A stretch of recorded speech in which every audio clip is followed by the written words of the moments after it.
berdoa atau kalau berharap kepada Allah Subhanahu wa taala itu jangan tanggung-tanggung gitu ya. Jangan sampai kita cuma minta, ya Allah aku mau masuk surga nggak apa-apa cuma di emper-empernya juga gitu ya. Jangan, tapi kita minta surga terbaik ya, surga Firdaus bersama para nabi dan orang-orang yang paling dicintai oleh Allah Subhanahu wa taala. Nah, kemudian di ayat yang selanjutnya Allah mengatakan wala takunu kalladzina nasullaha anfusahum gitu ya. Fa'ansahum wala takunu kalladzina nasullaha fa'ansahum anfusahum ulaika humul fasiqun. Jangan seperti orang-orang yang lupa kepada diri kalian sendiri. Lupa kepada Allah, kemudian Allah akan membuat mereka lupa kepada diri kalian sendiri gitu ya. Jadi kalau kita lupa kepada Allah, itu nih kita tuh jadi kayak hidup di muka bumi itu kayak bingung gitu ya, nggak jelas sih mau ngapain karena kita tuh dibikin nggak kenal sama diri kita sendiri, nggak tahu apa kebutuhan kita, nggak tahu apa tugas-tugas kita di muka bumi, nggak tahu apa yang akan kita capai gitu ya. Jadi kita tuh dibikin pusing aja gitu ya, hidup tuh kayak ngikutin ngikutin hawa nafsu, kemudian habislah waktu nggak kerasa setahun, 2 tahun, 5 tahun, 10 tahun, 25 tahun gitu ya. Makanya di sini Allah mengingatkan kita untuk senantiasa ingat kepada Allah Subhanahu wa taala. Gitu. Jangan seperti orang-orang yang lupa gitu ya. Lalu Allah menjadikan mereka lupa kepada diri mereka sendiri. Maka kita ingat kepada Allah Subhanahu wa taala supaya kita ingat bahwa Allah itu memberikan kepada kita setidak-tidaknya ada 3 elemen ya dalam tubuh kita, dalam tubuh seorang manusia itu. Ada elemen fisik jasad, ada elemen ruhiyah ya, soul, ada elemen akliyah ya, mind gitu. Jadi di tiga elemen ini kita berusaha jadikan ini semua sebagai sebuah potensi untuk mencapai kebaikan kita di akhirat nanti. Karena ada orang yang soleh banget, terus dia juga pinter banget gitu ya, tapi fisiknya sakit-sakitan gitu ya. Maka bisa jadi ya ketika orang itu sakit-sakitan dia nggak bisa melaksanakan ibadah dengan sempurna gitu ya. Misalnya dia sering pingsan, dia kena Alzheimer misalnya ya, atau dia kena penyakit yang membuat dia nggak bisa puasa, nggak bisa sholat dengan sempurna gitu ya, nggak bisa duduk gitu, nggak bisa melaksanakan sujud dengan baik gitu ya. Jadi kita harus punya tubuh yang bisa menopang kita untuk bisa melaksanakan ibadah-ibadah kita sampai kita tua nanti gitu ya. Kan kita nggak hidup sekarang aja, pinginnya kita hidup sampai tua, tapi hidup sampai tua juga kalau kalau bisa sih yang produktif kan ya gitu. Jadi kita pastikan kita berinvestasi kepada tubuh kita supaya tubuh kita bisa senantiasa beribadah kepada Allah Subhanahu wa taala sampai nanti kita berusia tua ya. Kemudian ruhiyah kita juga ini senantiasa kita pelihara ya, kita beri pemenuhan kebutuhan-kebutuhannya dengan baik. Ada orang yang sehat banget, yang akalnya juga pinter banget gitu ya, tapi jiwanya rusak gitu ya, sakit-sakitan gitu ya, sakit jiwa, emosinya tidak terkontrol gitu ya, kemudian merasa cemas sepanjang hari, tidak mood dan seterusnya gitu ya. Ya percuma juga gitu. Kita tahu gitu ya. Kita tahu nih gimana cara ngerjain sesuatu dan kita sebetulnya punya fisik yang kuat buat ngerjain itu. Tapi moodnya nggak datang-datang gitu ya. Akhirnya nggak bisa kita ngerjain apa yang seharusnya kita kerjain. Coba bayangkan ya, menghafalkan Al-Quran itu kalau misalnya kita mau serius, itu sebetulnya gampang gitu ya. Teman-teman kalau nggak percaya ya, nanti habis acara ini ya, walaupun udah ngantuk misalnya ya, duduklah 15 menit, gak usah lama-lama gitu ya. Hafalkan ayat ini gitu ya, hafalkan ayat Al-Hasyr ayat 18 sampai 20 ini gitu ya. Dihafalin aja, sebentar aja gitu ya. Insya Allah bakal pada hafal. Gitu. Insya Allah gampang banget ngafalin gitu ya. Terus nanti kita akan bilang, oh ternyata gampang ya ngafalin Al-Quran gitu ya. Terus kenapa sampai sekarang kita nggak hafal-hafal Al-Quran gitu ya. Padahal fisik kita masih bagus. Terus kemudian kemampuan akal kita dalam mengingat juga masih bagus. Ya tadi, nyari moodnya nggak datang-datang gitu ya. Nggak tahu kapan moodnya, ya besok lah, besok lah, besok lah. Akhirnya sampai usia 20 tahun, 30 tahun, 40 tahun. Jangankan 30 juz ya. Juz 30 aja masih berantakan kan gitu ya. Jadi itulah gitu ya, kita punya jiwa, kita punya ruhiyah, itu kita jaga, kita pelihara ya. Kemudian akal juga gitu ya. Kita harus bisa jaga akal kita gitu ya. Kita penuhi kebutuhan-kebutuhannya. Percuma kita punya fisik yang bagus, percuma kita soleh banget kalau akalnya nggak jalan gitu ya. Jadi ngerjain hal-hal yang nggak rasional gitu kan. Maunya berdoa aja kepada Allah, nggak mau berikhtiar akhirnya gitu ya. Karena tadi kita ngerasa bahwa kita udah cukup dengan berdoa. Karena saking solehnya kita nggak mau lepas dari masjid, kita nggak ngerjain apa-apa. Itu tadi karena ilmunya kurang gitu ya. Ilmunya nggak cukup. Makanya antara elemen body, soul, and mind ini gitu ya. Kita biasa bilang jasadiyah, akliyah, dan ruhiyah ini gitu ya. Kita berusaha untuk seimbangkan supaya nanti kita bisa kenal dengan diri kita sendiri. Gitu. Kita kenal tubuh kita itu bakal nggak enak badan kalau ngapain, bakal fit kalau ngapain gitu ya. Akal kita itu paling cocok dengan metode belajar yang mana gitu kan. Nggak usah ngikutin orang lain gitu ya. Kalau misalnya cocoknya dengan cara A, ya kita pakai cara A. Kalau kita nyaman waktunya jam segini, ya kita pakai cara kita sendiri gitu ya. Jangan kata orang waktu belajar paling bagus itu jam berapa, terus kita ngikutin. Padahal kita belum tentu cocok kan gitu ya. Jadi kita berusaha kenali gitu ya, kenali potensi-potensi kita ini untuk menjadi modal gitu ya, menjadi modal supaya kita bisa beribadah tadi kepada Allah Subhanahu wa taala dan mencapai tujuan-tujuan kita. Ini udah tahu ya, untuk menjaga tubuh yang baik kita perlu makanan yang halalan dan thayyibah ya. Beruntung banget kita jadi orang muslim itu makanan aja dijaga gitu ya, makanan aja di apa namanya diatur oleh Islam supaya kita tuh nggak sembarangan gitu ya. Kemudian jangan lupa minum itu minimal 50 ml aja ya per kilogram berat badan per hari ya. Silakan hitung masing-masing ya. Kemudian olahraga itu cukup 30 menit 5 kali seminggu. Jadi boleh istirahat 2 hari ya, minimal 150 menit per minggu ya. Boleh 30 menit kali 5 hari. Boleh misalnya 1 jam gitu ya, terus setengah jam, terus sisanya istirahat boleh. Pokoknya 150 menit per minggu. Tidur itu sekitar 6 jam sampai 8 jam gitu ya. Menjaga diri dari penyakit menular ya. Jangan sampai udah tahu kita punya penyakit terus kita nyebar-nyebarin ke seluruh anggota keluarga kita. Saking solehnya gitu ya, kita saking ingin beribadahnya, udah tahu kita punya penyakit menular, kita pergi ke masjid gitu ya, sehingga orang semasjid ketularan semua. Kita harus jaga gitu ya. Kemudian berobat kalau sakit. Jangan nunggu nanti atau malas atau takut gitu. Kadang-kadang kita tuh suka takut ya, ke dokter takut, ke rumah sakit takut gitu ya. Nggak tahu takut sama jarum suntik, nggak tahu takut harus bayaran gitu. Pokoknya takut aja kan gitu. Jadi kita harus mau berobat karena ini adalah sunnah Rasulullah SAW. Nah, kemudian akal kita tetap meningkatkan kemampuan belajar, mengajar, menumbuhkan kesadaran berpikir gitu ya. Cobalah segala sesuatu itu kita pikir dengan logika kita masuk akal apa enggak gitu. Jangan asal ada berita segala macam hoax kita telan gitu ya. Kemudian kita juga menjaga kesehatan otak dengan makanan-makanan yang baik untuk otak kita gitu ya. Dengan bangun pagi, dengan menghirup oksigen yang segar gitu. Jadi biasakan gitu ya, kita tuh mensyukuri nikmat Allah berupa akal kita karena itu yang membedakan antara kita dengan binatang ya. Jadi satu-satunya membedakan manusia dengan binatang itu adalah akalnya gitu ya. Nah, dengan akal ini manusia bisa lebih kuat dari binatang, bisa lebih cepat dari binatang, bisa lebih tinggi terbangnya daripada binatang. Tapi kalau misalnya kita nggak jaga otak kita, bisa-bisa kita tidak lebih utama atau tidak lebih mulia daripada binatang gitu ya. Ini untuk menjaga jiwa kita berusaha untuk menerima diri kita gitu ya. Bahwa kita tuh beda sama orang lain, nggak usah banding-bandingin gitu ya. Nggak usah banding-bandingin teman-teman sama Teh Ayu gitu, biarin aja Teh Ayu gitu dengan dirinya sendiri gitu ya. Kemudian kita berusaha untuk mengontrol emosi kita, menjaga attitude kita gitu ya, terutama kepada orang-orang terdekat. Jangan mentang-mentang udah ketemu tiap hari gitu ya, sama suami, sama anak, cemberut terus gitu ya, sama orang tua kasar. Banyak kok orang kayak gini. Kalau sama orang lain tuh kayaknya kalau ngomong halus, lembut ya, senyum. Giliran di rumah gitu ya, jutek, ngomongnya pendek-pendek, ditanya jawabannya ya, enggak, ya gitu. Ya udah, gitu doang gitu ya. Jadi attitude ini kita perhatikan gitu ya. Kemudian kepercayaan diri ini juga kita coba untuk tingkatkan. Nah, di ayat selanjutnya Allah mengatakan la yastawi ashabun nari wa ashabul jannah, enggak sama ya. Penghuni neraka itu enggak sama dengan penghuni surga. Makanya kita diajarin, kita mau bikin planning, kita harus tahu dulu tujuan kita apa, goal kita apa. Tujuan kita adalah masuk ke dalam surga gitu ya. Jadi sebelum kita punya tujuan-tujuan antara, kita bikin tujuan utamanya dulu yaitu surga gitu ya. Kita bikin gambar besarnya dulu yaitu surga gitu. Nanti baru kita breakdown. Surga itu kata Rasulullah SAW bisa dimasuki dari berbagai pintu gitu. Kita bisa baca ya hadis-hadis tentang surga. Kita bisa pelajari, ada bukunya khusus tebal tentang hari akhirat, surga dan neraka. Itu ada bukunya gitu ya. Atau kalau nggak searching aja di internet gitu ya, pintu-pintu surga.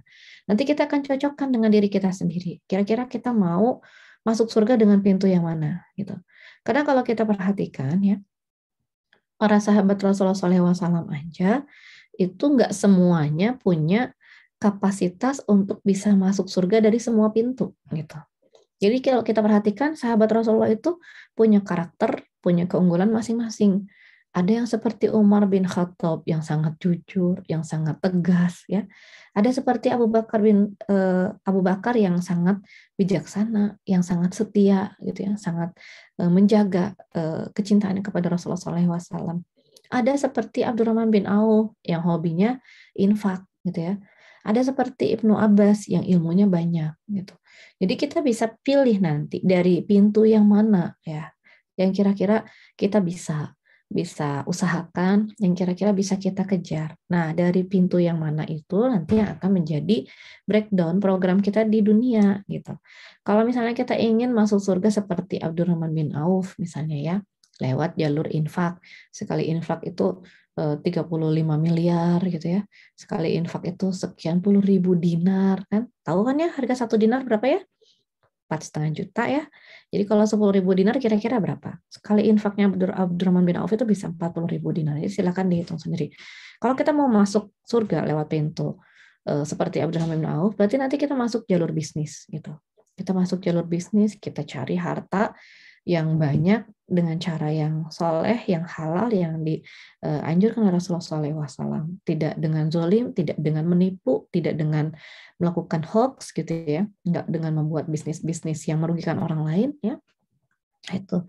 Atau misalnya kita ingin masuk surga dengan jalan ilmu gitu, seperti Aisyah radhiyallahu anha misalnya. Ya, kita belajar yang banyak gitu ya. Kita hafalkan Quran, kita mempelajari tafsir Quran, kita mempelajari sirah gitu ya, supaya kita bisa masuk ke surga dari jalur ilmu. Atau ilmu fardu kifayah gitu ya. Kita jadi seorang ahli matematika misalnya ya, kita jadi seorang arsitek gitu yang bisa membangun masjid di berbagai tempat gitu sehingga orang lain bisa sujud, bisa sholat di situ. Kan kalau kita membangun masjid, pahala orang yang sholat di situ semuanya dapat kita kan ya gitu. Jadi itu enak banget gitu ya. Kita bangun masjidnya, misalnya masjidnya gede gitu ya, setahun ada sekian puluh ribu orang sholat di situ tuh pahalanya masuk semua ke kita, insya Allah gitu ya.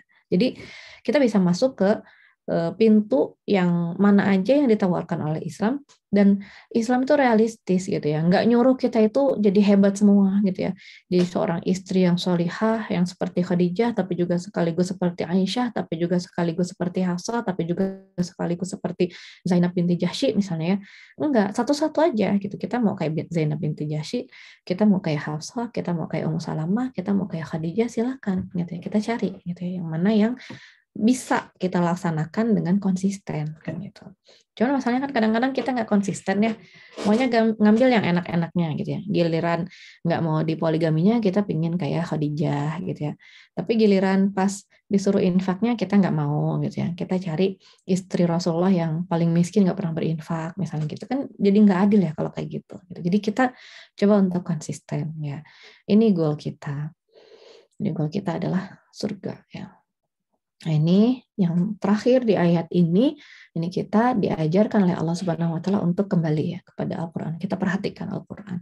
Al-Qur'an ini punya sebuah rahasia ya yang sedemikian powerful gitu ya.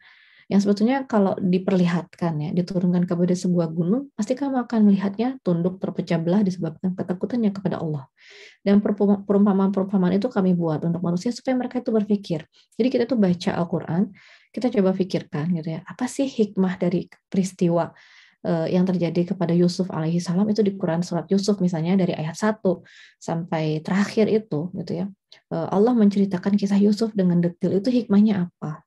Bagaimana ketika kita itu dizolimi, bagaimana ketika kita mendapatkan kekuasaan, bagaimana ketika kita digoda, bagaimana ketika kita difitnah dan seterusnya, itu ada semua di situ.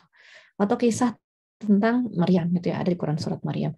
Jadi ketika kita baca Quran itu kita perhatikan hikmah-hikmah apa aja yang bisa kita ambil gitu ya. Bukan cuma sekedar dibaca sambil dihitung berapa halaman lagi ya gitu ya untuk bisa nyontreng odoj misalnya gitu ya.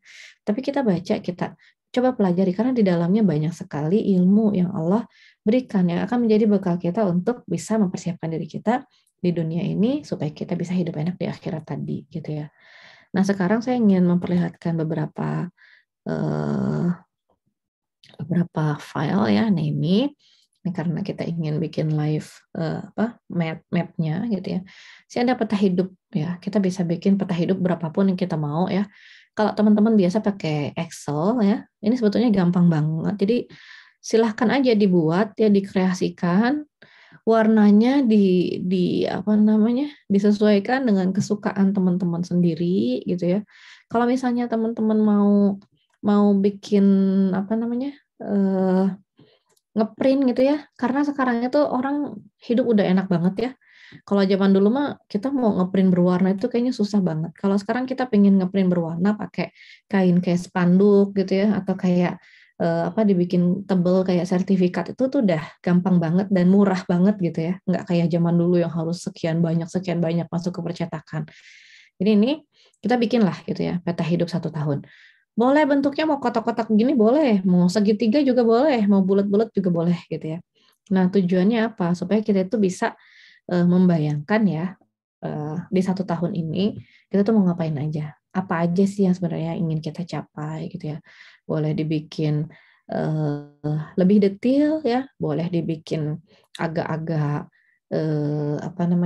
fleksibel gitu ya. Misalnya sekarang nih ternyata sekarang udah bulan Agustus ya di 2022 itu ya, Masya Allah, ini 2021 lagi contohnya ya. Biarin ya, pura-puranya 2022. Nah ini Agustus 2022 gitu ya. Kita ingin punya aktivitas apa gitu ya. Kita ingin punya target apa, kita ingin punya cita-cita apa. Mungkin ada teman-teman sekarang yang sedang hamil gitu ya, yang punya HPL di November, tulislah di sini melahirkan misalnya ya. Melahirkan yang keberapa? Anak ketiga, berarti memiliki 3 orang anak di sini gitu ya. Nanti kita bisa bikin nih, di bulan Agustus ini kita ingin ngapain aja. Oh, untuk anak pertama saya ingin ini, ingin ngajarin apa. Untuk anak kedua kita ingin ngajarin apa. Untuk diri kita sendiri kita ingin belajar apa. Yang asalnya nggak bisa masak misalnya ya, kita belajar ceplok telur gitu ya di bulan Agustus ini gitu. Oke, nggak apa-apa. Jadi nanti kita bisa lihat progresnya. Ada yang bilang, saya nggak suka teh kalau harus bikin kayak gini ribet-ribet. Tapi panitia bilang nanti akan dikasih tugas, jadi udah kerjain aja tugas dari panitia. Kalau emang nggak suka ya udah terserah. Tapi sebetulnya salah satu manfaat kita bikin tulisan seperti ini, setidak-tidaknya nanti kita bisa berkaca ya di akhir tahun bahwa oh ternyata saya pernah punya keinginan ini gitu ya. Kalau nggak percaya coba aja gitu ya, diinget-inget lagi. Kemarin Januari kita ngapain aja sih gitu. Februari kita ngapain aja sih? Oh, saya Februari jalan-jalan nih ke mana gitu ya. Ke Labuan Bajo misalnya. Oh, ternyata Maret kemarin saya puasa tapi gagal gitu ya, marah-marah mulu. Atau misalnya bulan April gitu ya, puasanya banyak bolongnya gitu ya, atau tidak sesuai, tidak mendapatkan Lailatul Qadar. Ini bisa kita coba buat bahan evaluasi dan introspeksi diri kita selama beberapa bulan ke belakang gitu ya. Nanti kita bikin nih planning kita, Agustus kita pokoknya harus lebih baik. Yang tadi gitu ya, masak belum bisa, oke sekarang kita belajar masak Indomie. Nanti di bulan September naik lagi gitu ya, masaknya belajar agak-agak lebih advance gitu ya, kita belajar bikin sayur sop gitu ya. Tapi kalau bisa sih belajarnya jangan banyak-banyak ya kalau bikin sayur. Soalnya nanti orang serumah takutnya bosen gitu ya, 30 hari di sini bikin sop terus gitu ya. Nanti di bulan Oktober kita bikin masak yang lain misalnya. Kita di bulan November bikin masak yang lain. Terus gitu. Di bidang yang lain juga, oh bisnis nih, Agustus ini kita masih banyak tekor-tekor gitu ya. Kita ingin punya penghasilan sekian nih di bulan Agustus, mumpung masih awal bulan ya. Kita bikin target, Agustus ini kayaknya saya punya 500.000 juga udah alhamdulillah. Oke, kita coba gitu ya. Bikin target Agustus ini kita punya penghasilan 500.000. September naik nih gitu ya. Desember naik, nggak cukup lagi 500.000, kita ingin punya penghasilan 5 juta gitu. Nggak apa-apa, tulis aja dulu. Nanti kalau udah ditulis, kita cari caranya. Apakah mau ikut join bisnis sama salah seorang di sini, atau misalnya kita mau bikin bisnis kita sendiri, atau kita misalnya mau invest di mana gitu, itu terserah gitu. Tapi paling nggak keinginan kita tuh kita catat dulu aja gitu ya. Atau misalnya Agustus kita masih banyak jerawat, bulan Desember nanti kita harus sudah glowing misalnya. Agustus kita masih obesitas gitu ya, bulan Desember kita harus turun sekian kilo. Terus semua kita tulis gitu ya, supaya kita punya punya bayangan gitu ya bahwa oh kita itu ingin hidup kita tuh progresif ya, nggak gini-gini aja gitu ya. Jangan sampai nanti kita evaluasi ternyata Januari kita punya cita-cita ingin diet tapi gagal, Februari ingin diet gagal juga, Maret ingin diet masih gagal juga, terus gagal gitu ya. Karena kita nggak pernah lihat, nggak pernah introspeksi diri gitu ya. Hafalan gitu ya, Januari juz amma belum selesai, Februari juz amma belum selesai gitu terus gitu. Nah ini kita coba buat supaya kita bisa lihat progres kita itu di beberapa bulan ke depan gitu ya, supaya kita juga bisa memberikan reward ya kepada diri kita sendiri. Oh ternyata bulan Agustus ini alhamdulillah gitu ya, surat Al-Lail yang selama ini selalu berantakan ternyata alhamdulillah bisa hafal dalam 2 minggu misalnya. Itu oke, itu kita tulis, nanti kita kasih reward buat diri kita sendiri, kita sukanya apa, oh reward kita mencuci piring gitu. Oke kita nyuci piring aja yang banyak kan gitu ya. Jadi silahkanlah kita bikin hal-hal yang membuat kita merasa nyaman dan bisa berprogres gitu ya. Nah, kemudian ini juga ada contoh template untuk 5 tahun ya. Ini juga sama gitu ya. Kita ingin tahun 2024 ini kita ngapain gitu ya. 2021, 2022 ini kita ngapain? Nanti tinggal diganti-ganti aja ya tahunnya gitu. Yang belum nikah misalnya inginnya tahun 2023 itu nikah gitu. Oke, taruh di sini gitu ya. Yang pengen punya rumah inginnya tahun 2025 itu udah punya rumah misalnya ya. Yang ingin naik haji inginnya tahun 2024 itu daftar haji gitu. Jadi nanti kita coba gitu ya bikin planning yang lebih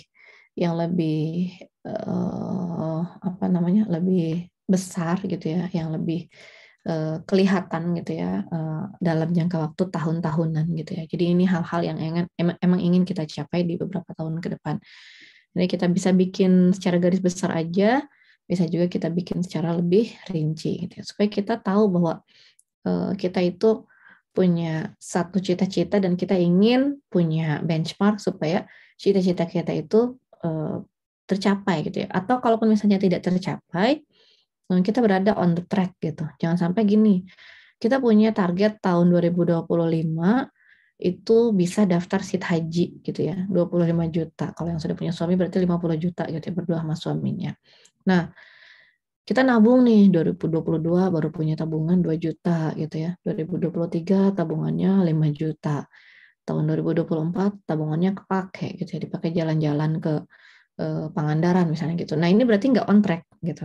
Tapi kalau misalnya ternyata tahun 2025 kita belum punya 50 juta, tapi kita baru punya 35 juta. Berarti kita on track gitu ya. Walaupun belum tercapai, tapi setidak-tidaknya tabungan kita tuh nambah terus gitu ya. Di sini nambah, di sini nambah, di sini nambah, di sini nambah gitu. Jadi kita bisa lihat.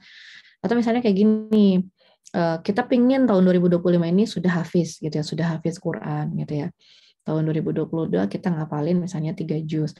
Tahun 2023 kita ngapalin 5 juz. Tahun 2026 kita ngapalin 10 juz gitu ya. Sisanya kita hafalin di tahun 2025 gitu. Tapi ternyata nggak selesai. Misalnya cuma berhasil sampai sini tuh baru 15 juz doang gitu. Ya nggak apa-apa gitu ya. Daripada enggak sama sekali gitu. Daripada misalnya tahun ini baru bercita-cita tapi nggak dikerjain. Tahun ini juga bercita-cita doang tapi nggak dikerjain. Tahun ini bercita-cita doang. Sampai tahun 2025 ternyata kita nggak ngapa-ngapain gitu ya. Nggak menghafalkan Al-Quran sama sekali. Nah jangan sampai kita seperti itu. Jadi dengan adanya planning gini kita bisa lihat kita tuh on track apa enggak gitu ya. Syukur-syukur ya. Kalau saya dengan keluarga itu punya pengalaman, biasanya kalau kita bikin target ya, alhamdulillah target itu bisa tercapai sebelum jatuh tempo gitu. Jadi kayak misalnya kita ingin anak-anak kita itu bikin tuh target kalian pengen ngapalin Quran itu selama berapa lama gitu ya. Waktu itu saya ingat banget ya, saya bikin rencana tahun 2010, saya tanya keinginan mereka tahun 2015 mereka ingin apa. Yang satu bilang ingin ngapalin 3 juz, yang satu bilang ingin ngapalin 5 juz, yang satu bilang ingin ngapalin 15 juz gitu ya. Ternyata yang asalnya ingin ngapalin 3 juz, dia hafalannya lebih dari 3 juz gitu ya. Yang ingin ngapalin 10 juz, ternyata dia hafalannya bisa sampai 15 juz. Yang ingin hafal 15 juz, ternyata dia bisa sampai selesai gitu ya, sampai tahfiz. Jadi biasanya ketika kita punya planning ya, dan kita coba azamkan, kita lakukan dengan konsisten, Allah itu akan memberikan satu energi gitu ya, daya dorong sehingga kita tuh bisa melakukan itu jauh lebih cepat gitu ya. Kita punya target bisnis gitu ya, asalnya baru sedikit, kayaknya apa namanya, jalannya tersendat-sendat. Dulu saya pernah dengar tuh kisahnya Ibu Nurhayati Subakat ya di Paragon ya, dulu belum Paragon ya, masih Wardah aja gitu. Dia cerita bahwa sampai dapat 100 juta pertama itu lama gitu ya, sampai bertahun-tahun, jadi kayaknya nggak progres banget gitu ya. Tapi kemudian sesudah 100 juta pertama itu dia langsung seret seret seret miliar miliar miliar gitu ya. Dan itu jumlahnya tuh nggak linear. Jadi kalau misalnya kita di sini bikin target bisnis 100 juta per bulan gitu ya, kemudian kita bilang di sini 2023 target bisnisnya 200 juta per bulan, 2024 300 juta per bulan, 2025 500 juta per bulan, nggak harus begitu gitu. Nanti hasilnya ini dari 100 juta bisa jadi 300 juta, bisa jadi 1,5 miliar, bisa jadi 5 miliar misalnya gitu. Jadi ada satu energi yang membuat kita itu mendapatkan hasil lebih kalau kita konsisten, dan kemudian kita juga tidak lupa berdoa kepada Allah Subhanahu wa taala untuk mempermudah usaha-usaha kita. Jadi percaya aja gitu ya, kalau kita membuat planning dan kita jalani planning itu dengan baik, insya Allah ya hasilnya itu justru akan lebih daripada yang kita rencanakan gitu. Tapi kita harus optimis ya. Kita harus mau kerja keras, kita harus mau optimis gitu ya. Jangan sampai kita bikin planning tapi nggak ngapa-ngapain ya. Kalau nggak ngapa-ngapain ya jangan berharap oh kata Teh Patra juga nanti kalau udah bikin planning bakal tercapai lebih baik lagi gitu ya. Itu kita nggak ngapa-ngapain gitu ya. Ngapalin Quran enggak gitu ya. Mulai bisnis juga enggak gitu. Disuruh ingin punya penghasilan banyak tapi banyak enggaknya gitu ya. Ayo kita bisnis ini, enggak, saya nggak bisa gitu. Ayo kita jualan, saya nggak bisa jualan. Ayo kita bikin ini, nggak bisa, saya nggak bisa bikin. Saya nggak suka pakai yang kayak gitu. Terus saja ada alasan yang nggak akan bisa-bisa kalau kayak gitu. Jadi kita coba aja apa yang bisa kita lakukan. Dan insya Allah nanti kita akan lihat energi yang diberikan oleh Allah Subhanahu Wa Taala untuk membooster gitu, aktivitas kita. Jadi kalau di apa namanya di panitia mintanya sampai 25 tahun ya ke depan. Tapi nggak apa-apa, ini saya bikin sampai 70 tahun ya. Misalnya kita lahir di tahun pertama, tahun berapa gitu ya, tulislah di sini misalnya tahun lahirnya saya gitu ya 1979, berarti sini 1979, nanti 70 tahunnya itu tahun berapa, tulislah kita pengen jadi apa, pengen hafal Al-Quran di usia berapa gitu ya, pengen jadi profesor dan ahli teknologi gitu ya, pengen jadi penerbit buku atau menerbitkan buku misalnya ya, atau kita ingin bisa memberikan hadiah rumah untuk orang tua kita di usia berapa, itu kita tulis semua di sini. Ya nggak apa-apa, tulis aja dulu gitu ya. Kayak tadi ya. Insya Allah kalau kita yakin, kita usahakan, kita ikhtiarkan, maka kita akan bisa mencapai semua keinginan-keinginan kita di dunia gitu ya. Dan insya Allah keinginan-keinginan kita yang baik ini juga akan menjadi ladang pahala. Kayak misalnya kita ingin nih di sini hafal Al-Quran, selama proses dari sini sampai sini gitu ya, itu kan semuanya proses pahala gitu ya, semuanya akan menjadi penambah pahala buat kita. Kan nggak mungkin kita itu nggak ingin hafal Quran juz 30 di usia 34 tahun, terus tiba-tiba hari itu kita langsung tring hafal Quran, kan nggak mungkin kayak gitu. Itu pasti hasil dari proses kita selama beberapa tahun sebelumnya, dan itu adalah pemberat pahala kita gitu ya. Dan kita ingin jadi profesor dan ahli teknologi misalnya ya, kan nggak bisa tiba-tiba kita training jadi profesor. Itu pasti hasil belajar kita dari sejak SD, SMP, SMA. Dan itu semua adalah ladang pahala kita gitu. Itu semua adalah tabungan gitu ya, tabungan investasi akhirat kita yang insya Allah akan Allah kembalikan kepada kita ketika nanti kita membutuhkannya di akhirat nanti. Jadi ini silahkan nanti bisa di copy, atau misalnya kalau nggak mau pakai punya saya kayak gini ya, ini juga bukan punya saya sih, ini punya anak saya. Soalnya dia yang paling hobi bikin kayak gini-gini, dan emang kelihatan ya hidupnya tuh paling paling progresif gitu ya, paling jelas gitu kan, kelihatan aja gitu ya. Kalau di dia sih di sini ada ingin jadi wali kota, ingin jadi apa gitu, ya nggak apa-apa, tulis aja dulu gitu ya. Nah, nanti teman-teman bisa bisa memodifikasi sendiri gitu ya. Saya mah nggak cukup 70 tahun, inginnya 100 tahun. Ya, tulislah 100 tahun suka-suka gitu ya. Atau saya mah ingin sesuai dengan keinginan panitia aja 25 tahun, ya 25 tahun aja. Gitu. Jadi silahkan yang membuat kita nyaman, membuat kita bisa tersenyum gitu ya. Seneng ya ternyata kalau kita punya keinginan-keinginan dan keinginan kita itu bisa tercapai gitu ya. Di sini saya ingin bikin rumah sakit sendiri. Di sini saya ingin bikin pesantren saya sendiri gitu ya. Di sini saya ingin punya zakat mau sekian gitu ya, silahkan gitu ya, kita tulis aja semuanya di sini. Mungkin gitu ya Teh Ayu, karena sudah jam 8.42, siapa tahu ada yang mau bahas dalam diskusi, saya kembalikan dulu. Mohon maaf sebelumnya. Assalamualaikum warahmatullahi wabarakatuh. Waalaikumsalam warahmatullahi wabarakatuh. Masya Allah. Ini ilmunya sangat luar biasa sekali. Ini saya juga saking banyaknya yang penting tuh sampai catatan saya penuh nih Ustazah. Nah, baik kalau gitu supaya waktunya juga banyak ya untuk berbincang dan juga berdiskusi. Untuk sahabat yang hari ini hadir, boleh kalau misalnya mau bertanya, boleh raising hand atau mau ketik di kolom komentar juga boleh. Silakan, ada yang mau bertanya?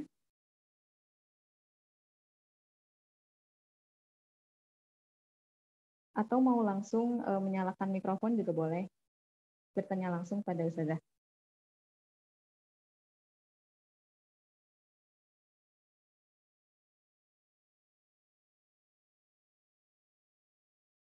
Oke, sambil menunggu, Ustazah saya mau tanya nih Ustazah, sambil menunggu sahabat-sahabat yang mau bertanya juga. Ternyata memang untuk membuat planning harian itu penting ya, malah lebih detail itu lebih bagus gitu ya Ustazah? Senyamannya kita aja. Jadi ada orang yang memang lebih nyaman kalau misalnya dia bikin plan harian. Kayak ada satu anak saya tuh yang seneng banget dia bikin plan. Dia tuh sampai bikin apa namanya kayak papan gitu yang dia tempelin pakai post-it gitu ya. Di situ dia bikin to-do list hari itu apa aja gitu. Tapi ada yang nggak terlalu nyaman juga kayak gitu. Pokoknya saya kira-kira pingin garis besarnya aja. Saya lebih suka yang tahunan aja, misalnya kayak tadi. Pokoknya benchmarknya tahun ini begini, tahun ini begitu. Nggak apa-apa gitu. Jadi kita kembalikan lagi kepada kenyamanan masing-masing. Yang jelas kita harus bisa mengevaluasi gitu ya. Jangan sampai karena kita nggak punya planning, nggak punya catatan, terus pas kita mau dievaluasi tuh bingung. Kemarin kita cita-citanya apa aja ya? Ya udahlah, gini lagi, gini lagi. Akhirnya nggak kelihatan progresnya gitu. Oke, berarti memang gimana keadaan dari masing-masing individu ya Ustazah ya? Iya, ya bahkan program-program atau planningnya juga nggak semuanya harus seragam gitu ya. Ada yang senangnya pakai aplikasi di gadgetnya, misalnya supaya gampang kalau tiap hari itu ada remindernya, misalnya gitu ya.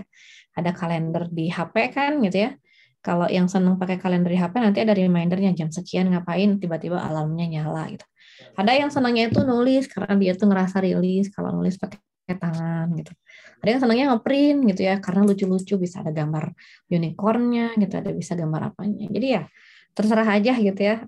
Sebenarnya nggak ada dalilnya juga harus gimana. Jadi kita santai-santai aja mau gimana. Yang penting tadi gitu ya tujuan kita tercapai. Oke. Katanya memang kalau misalnya ditulis atau dicatat itu bisa lebih nempel ya di diri kita tuh jadi kayak oh iya ingat ya aku punya goals, punya tujuan ini nih jadi supaya jadi semangat gitu. Ada efek tersendiri ke diri kitanya. Betul kayak gitu Ustazah. Iya, biasanya sih gitu. Karena manusia tuh harus terus-menerus diingatkan ya. Nggak, nggak bisa terus-terusan. Kadang-kadang lupa gitu ya, yang harusnya ngafalin Quran, tiba-tiba scroll, scroll, scroll, scroll gitu ya. Terus tiba-tiba nemplok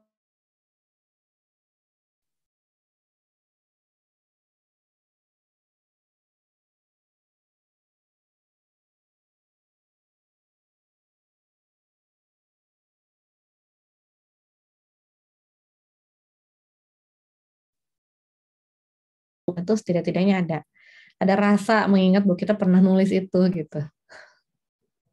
Baik. Nah, kan biasanya nih kalau misalnya membuat planning, membuat rencana-rencana tuh yang paling susah untuk dilawan itu adalah diri sendiri gitu. Kadang suka ada apa ya, keinginan-keinginan yang menahan ya udah deh nanti aja gitu, nanti aja.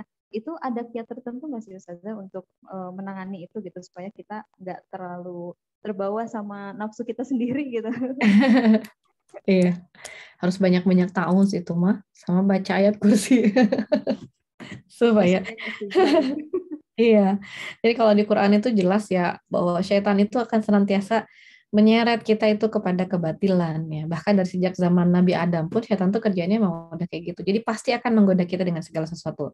Nah, sebelum kita digoda oleh syaitan, kita coba goda diri kita sendiri dulu gitu ya. Jadi kalau misalnya kita tuh nggak bisa lepas dari mengerjakan pekerjaan-pekerjaan yang tidak baik ya, tapi kita suka misalnya ya, cobalah itu kita jadikan sebagai reward gitu. Kayak misalnya saya tuh seneng banget misalnya ya nonton satu channel tertentu misalnya gitu. Oke, kita nggak larang diri kita untuk nonton channel itu, tapi kita kasih challenge buat diri kita bahwa Kita boleh nonton challenge itu kalau kita udah apa hari ini gitu.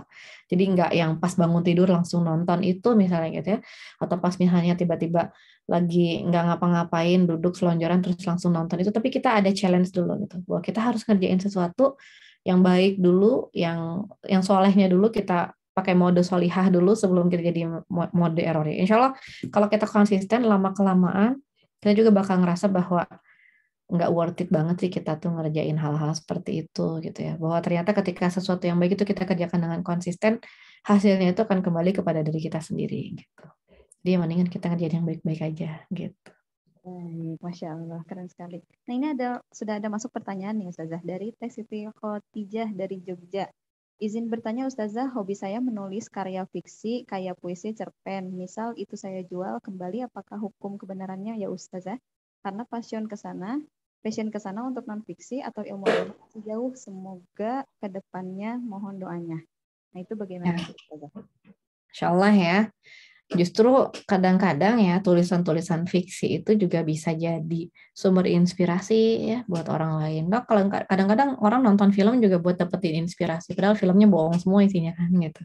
Kalau kita baca novel, ternyata dapat inspirasi gitu ya. Padahal padahal novelnya bohong. Jadi sebenarnya nggak apa-apa gitu ya, asal kita niatkan dengan penuh kebaikan. Nah, kemudian kalau misalnya kita ingin supaya novel kita juga lebih berbobot gitu ya, kita isi dengan hal-hal yang sifatnya lebih ilmiah gitu, atau kita isi dengan hal-hal yang lebih mengandung ilmu gitu ya, maka kita nanti akan terpacu juga untuk belajar gitu ya.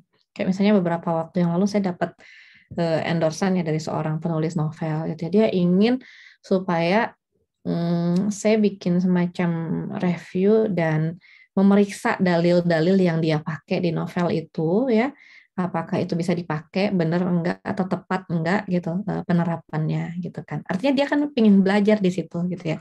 Dan dia jadi tahu oh ternyata kalau hadisnya tentang ini tuh bukan gini makainya gitu, bukan kayak gini konteksnya gitu. Artinya dia akan belajar nanti gitu ya. Atau misalnya kayak kita baca novelnya Andrea Hirata gitu ya, di situ kan banyak tuh fakta-fakta sains yang dimasukin. Artinya kita juga jadi belajar untuk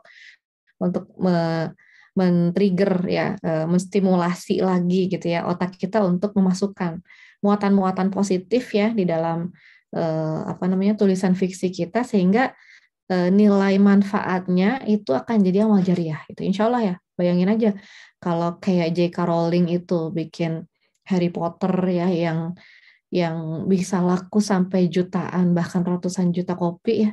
Kalau itu isinya soleh semua kan itu kan jadi amal jariah buat dia. Sayang itu isinya tukang sihir semua gitu. Jadi nggak bisa jadi amal jariah. Kalau kita bisa bikin yang bagus ya, kenapa enggak? Itu akan jadi amal jariah buat kita juga insya Allah. Gitu.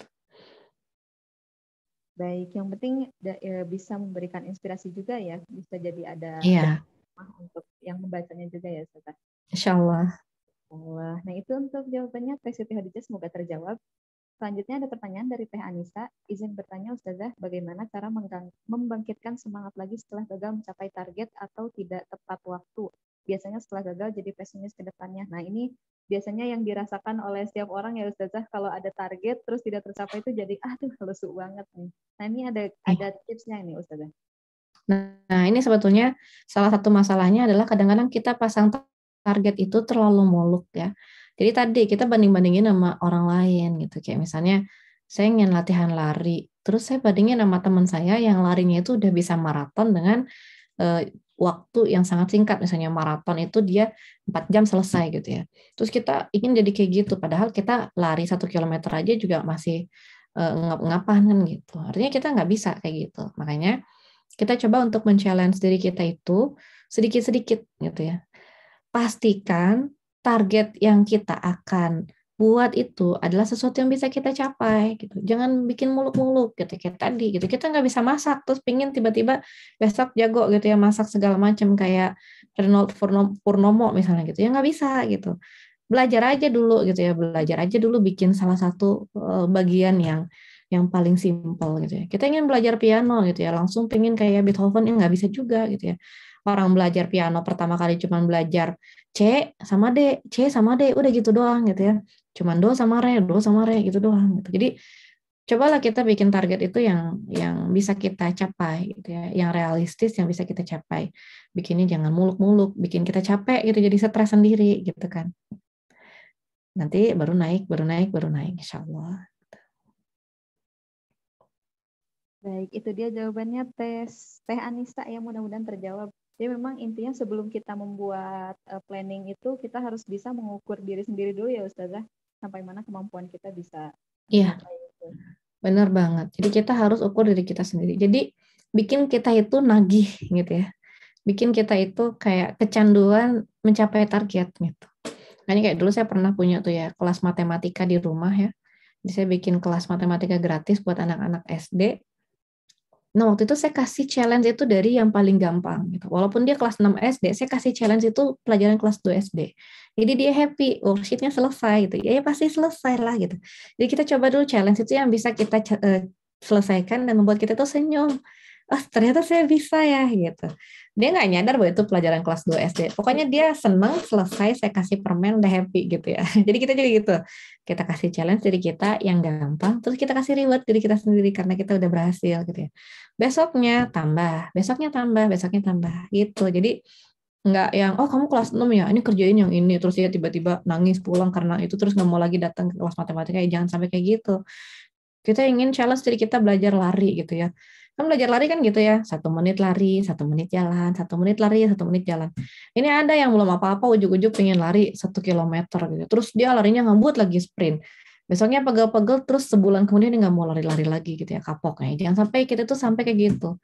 Qiyamul juga sama gitu ya. Kalau misalnya kita ingin rajin Qiyamul, nggak ujuk-ujuk kita tuh Qiyamul tuh kayak Syekh Sudais di Masjidil Haram gitu ya, yang satu rakaatnya tuh sekian juz, jangan sampai kayak gitu ya. Ya bisanya kita bangun 1 rakaat doang ya, witir doang 1 rakaatnya cukup gitu. Jadi cuman tadi kita berusaha supaya setiap bulan itu kita evaluasi, alhamdulillah sudah dicapai, berarti kita bisa bikin progres baru gitu. Jangan nggak gitu-gitu dong yang nggak naik-naik. Masya Allah, memang harus ada progres ya Ustazah. Iya. Nah, sebelum lanjut ke pertanyaan selanjutnya, kalau dari Ustazah sendiri pernah nggak Ustazah pernah tidak mencapai target yang pernah dibuat? Ya, pastinya ada lah ya target-target yang nggak bisa kita capai gitu ya. Kayak misalnya kita ingin PB pas lari personal best gitu, tapi ternyata pas waktunya itu kurang tidur lah atau apalah misalnya gitu, sehingga kita nggak bisa ngeluarin performance yang sebenar-benar. Ya nggak apa-apa gitu ya. Nanti kita lanjut aja. Kita bisa evaluasi kenapa kemarin sampai nggak berhasil gitu ya. Atau misalnya kita ingin punya penghasilan sekian, ternyata nggak berhasil. Nanti kita evaluasi. Oh ternyata kemarin nggak bisa berhasil karena sayanya banyakkan leya-leyanya daripada kerjanya gitu ya, yang nggak akan bisa tercapai lah gitu ya penghasilan yang diinginkan. Jadi kita bisa evaluasi kenapanya itu gitu. Karena apa namanya, kalau kita udah berusaha gitu ya melaksanakan apa tracknya gitu, itu insya Allah pasti akan tercapai gitu ya. Kalau kita udah, jadi kasih data dulu gitu, kasih data awal yang cocok sama kita gitu, bahwa kita itu awalnya emang biasa tidurnya 15 jam gitu ya. Jadi jangan samain sama orang yang emang udah biasa tidurnya itu cuma 6 jam gitu. Jadi dikurangnya dikit-dikit. Sama kayak misalnya kita juga pingin apa namanya target anak kita buat ngurangin main gadget gitu ya. Oh ternyata menurut para ahli parenting main gadget anak-anak itu 1,5 jam aja sehari. Anak saya 8 jam. Besoknya langsung dimarahin anaknya. Pokoknya menurut ahli parenting 1,5 jam. Nggak bisa kayak gitu ya. Nanti kalau misalnya anak kita asalnya 8 jam, terus besok dia bisa berkurang nih 7,5 jam. Kita kasih reward gitu ya. Jangan dengar kata tetangga yang bilang, apaan sih anak main game 7,5 jam aja dikasih reward. Anak saya aja 3 jam gitu ya, nggak pernah saya kasih reward. Karena emang beda, data awalnya beda gitu. Makanya kita jangan lihat orang lain tadi gitu. Baik, Masya Allah. Jadi banyak sekali ya pelajaran-pelajaran yang bisa didapat gitu dari pengalaman Ustazah dan juga dari jawaban-jawabannya, itu jadi insight banget buat kita. Baik, selanjutnya ada pertanyaan dari Teh Siti Khalifah. Assalamualaikum Ustazah, izin bertanya bagaimana caranya kita bisa konsisten dalam menjalankan planning kita dan terhindar dari rasa malas dan suka menunda-nunda. Ya, jadi kadang-kadang kita harus pakai mantra ya. Kalau kata orang Sunda, Allahumma paksakeun gitu. Jadi nggak apa-apa. Kita tuh ngerasa malas, ya. Tapi kita kerjain gitu. Saya tuh malas banget sih olahraga gitu ya. Males banget. tapi ganti baju gitu ya. Males banget sih olahraga hari ini, mendung lagi gitu ya. Panas lagi, capek gitu ya. Tapi pakai kaos kaki gitu ya. Terus kita masih gerutu juga, males banget sih gitu ya. Tapi pakai sepatu. Males banget sih gitu. Tapi mulai jalan, males banget sampai selesai. Nanti kita senyum gitu. Jadi kadang-kadang emang kita harus bisa memaksa diri kita sendiri gitu ya untuk beberapa waktu tertentu gitu ya. Kita men-challenge diri kita sendiri. Nggak apa-apa kita bilang malas. Malas nyuci piring, tapi kita kerjain. Malas beresin rumah, malas decluttering misalnya. Nggak apa-apa, tapi kita kerjain. Gitu. Jangan malas terus diem aja. Malas itu fitrahnya manusia ya. Jadi semua orang pasti pernah ngerasa malas. Cuman kemudian apa yang dia lakukan ketika dia malas itu yang akan membedakan hasilnya gitu. Ada orang yang tadi sambil malas tapi ngerjain, ada yang udah malas udah gitu ya, nggak ngerjain apa-apa gitu. Baik, kok ini jadi tamparan banget ya. Untuk yang kaum rebahan yang biasanya, aku rebahan aja deh udah sampai kegiatan setiap hari. Biasanya yang kaum rebahan ini agak nempel sama kasur nih biasanya. Baik, terima kasih Ustazah untuk Teh Siti Khalifah. Mudah-mudahan terjawab ya pertanyaannya. Karena kita sudah 2 menit menuju pukul 9, sudah hampir 1 jam. Kita sudahi sesi pertanyaan ini. Untuk teman-teman yang misalnya mau bertanya, tapi gak kebagian nih sesi tanya jawabnya, tenang, kita masih ada kelas juga bersama Ustazah Cleopatra di kelas selanjutnya, atau misalnya nanti ada kelas selanjutnya lagi di kelas Muslim Indonesia, karena kita punya 4 kelas selama KMI ini berlangsung.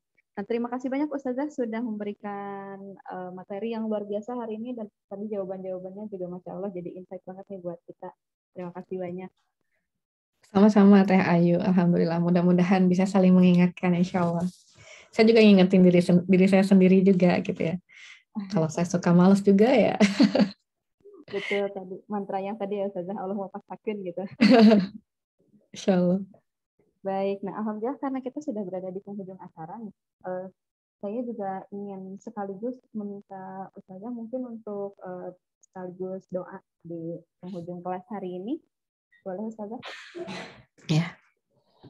Alhamdulillahirrahmanirrahim. Mudah-mudahan apa yang kita bahas ya di materi kali ini insya Allah akan menjadi sesuatu yang men-trigger kita, yang menjadikan kita lebih baik di masa-masa yang akan datang. Insya Allah kita sama-sama memohon kepada Allah Subhanahu Wa Taala untuk membuka hati kita, untuk memudahkan urusan-urusan kita ya, supaya kita bisa dilancarkan dalam melaksanakan amanah-amanah kita dan mendapatkan tempat yang terbaik di sisi Allah Subhanahu Wa Taala.